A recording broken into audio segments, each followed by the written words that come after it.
I came across two articles regarding to the Suicide Squad and Harley Quinn and how she is portrayed in the new movie that's come out, which is still in the theaters, which I'm going to see, by the way.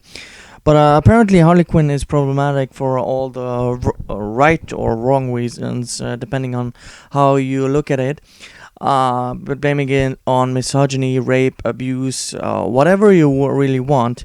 She's apparently a victim of patriarchy and whatever you can find with feminist and social justice warrior theory. How dare DC and Warner Brothers depict someone like this in a movie? So BuzzFeed tries to shame not only DC, Warner Brothers, but also the character and also the director by showing how little they know about the character. I'm gonna put the two articles in the description below so you can read it. But I'm gonna just pull a little part of both of these articles. But again, if you want to read the entire train wreck of these both or these two articles, you can do it by your own volition. Here we go. The Joker's traditionally Harley Quinn-styled girlfriend and sidekick in a villainy is a fan favorite who's been unshackled from her psychotic pudding. For some time in the spotlight and the new DC Comics-based movie, like most of the main ensemble of Suicide Squad, baddies recruited to work for the nominal forces of good through a combination of coercion, bribery. She's a lower-tier comic book character. I'm gonna stop right here and say she's not. She's one of the biggest fan favorites.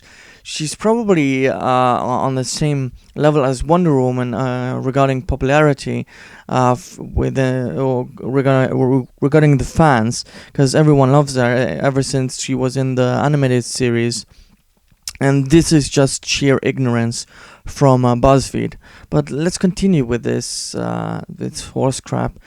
These folks are no Superman, though he gets mentioned, or Batman, though he, as played by Ben Affleck, makes a brief glory appearance.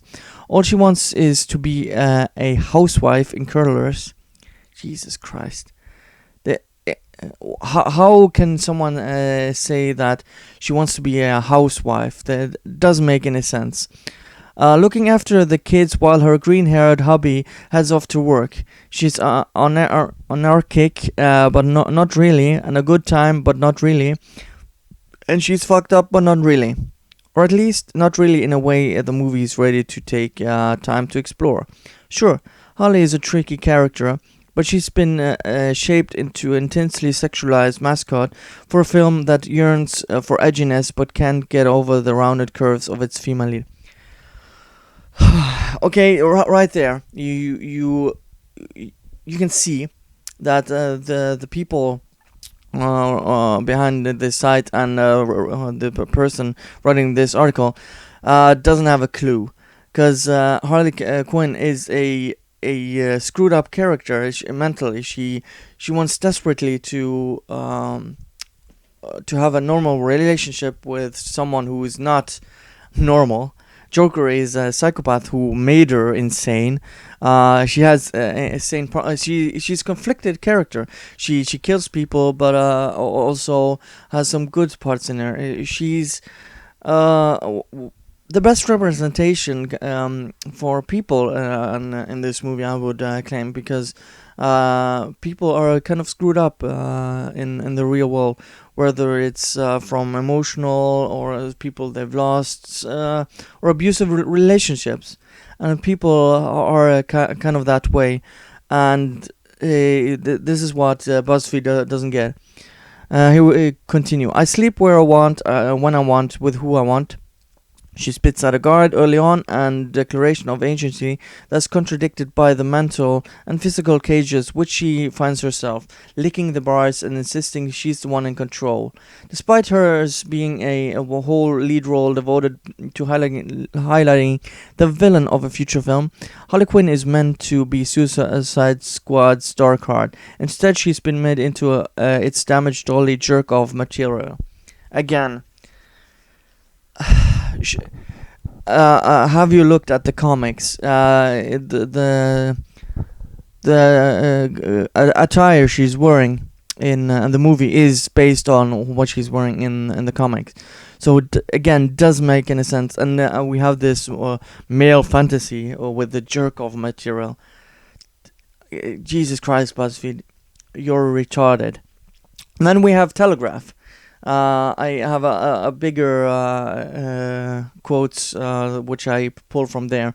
Again, you can read the entire article in the uh, description, but I only took out the relevant parts and what I thought was the most interesting. I think the moment I realized Suicide Squad had lost me was when it looked like as if Batman was about to choke rape the heroine. In an early sequence, Jared Leto's Joker, Margot Robbie, Harley Quinn speed through Gotham in a purple sports car, and the caped crusader Ben Affleck, again still buried in his Dawn of Justice bat huff, swoops down moodily onto the roof. Yeah. Alright, let's continue. There's a brief pursuit before the Jokermobile plunges into Gotham River, at which point Harley, who along with Will Smith, ace assassin Deadshot, is the closest thing Suicide Squad has to a main character, slips from the wreckage and pulls out a knife. Batman responds by immediately punching her in the face, then dragging her unconscious body from the river, dumping it in the boot of his car. He leans over and administers the kind of mouth-to-mouth you can't imagine passing muster with the Red Cross. Let's just say it looks like tongues are involved. Jesus Christ. So she goes after him with a knife, and he saves her. And all you could pull from this is, oh, he's trying to get some tongue action. Jesus Christ. Then when Harley comes around, he pins her to the ground, his black gloved hand clasped around her throat. We view the events almost as exclusive from Batman's perspective, rather than that of Harley, who is explicitly sexualized throughout. Jesus Christ, the character wears what she wants. She tries to kill him. And has her own agency, but because Batman does something to defend himself and catches her, that's supposedly misogyny. What the fuck? The camera lingers on her bare legs as Batman hauls her unconscious body along the dockside. In short, the sequence is there for its thrill factor alone, its chance to savor our favorite brooding outside hero, rejected by society that fears and shuns him, having intimate violent contact with a young, prone female body. Holy sex crime. Jesus Christ. Do people even think about before writing this and republishing this? This sounds so retarded. Because for every fan who derives a shivery thrill from watching their childhood hero brutally manhandle an unconscious woman, Jesus Christ, this sounds like a rape thing, according to this person on Telegraph. What the hell? Doesn't make any freaking sense. It's written by Robert Collins, so he's basically offended on behalf of women. What the hell? There's surely at least one more, or so you'd hope, who'll find it either witless and pandering or a sick-making turn-off. On a personal note, after Suicide Squad screening, I went to buy my 3-year-old son some new clothes. Saw a Batman t-shirt in his size and cringed. In the end, I went with the Star Wars one instead. Okay. What the hell has this got to do? Jesus Christ.